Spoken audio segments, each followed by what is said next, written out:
I think just in terms of looking at the things that we didn't do well, particularly well in Sunday's game, but knowing that you got another opponent that plays completely different than the opponent you just played. So you've got to take the things from that game, carry them over to this game in terms of, hey, these are things we have to do better. But by the same token, here's the game plan of what we have to do in tomorrow night's game. Play better. What do you think the expectations are for Ohio State basketball right now? I mean, is it win the conference and that's it, or I mean, how high are they in your mind? Well, I think we haven't done too much to kind of solidify what the expectations for this university is.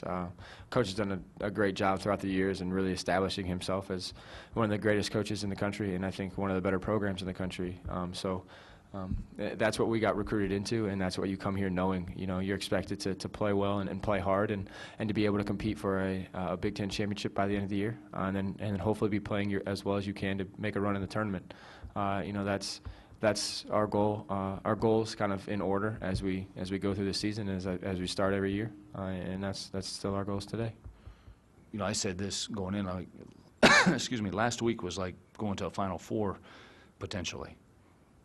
You know, the only difference being, you know, a neutral site type of game. But, you know, when you look at just what we faced last year and where teams are today in college basketball and what they've been through, that definitely has to pay dividends. Now you get a team in the first round that is a nightmare matchup.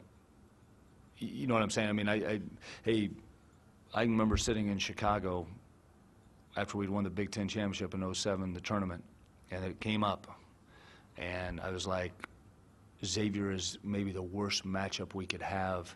I never told anybody that, but I'm like, oh my God, they got big guys that can shoot, and that's problematic for us. When you get to that thing, it's about kind of like getting on a roll, and you know, the matchup's got to be right. But going back to answer your question, unequivocally, I mean, you look at this league, and what do we got? 340 teams in Division I, and there's 11 in our league, or 12 now, I guess, with Nebraska.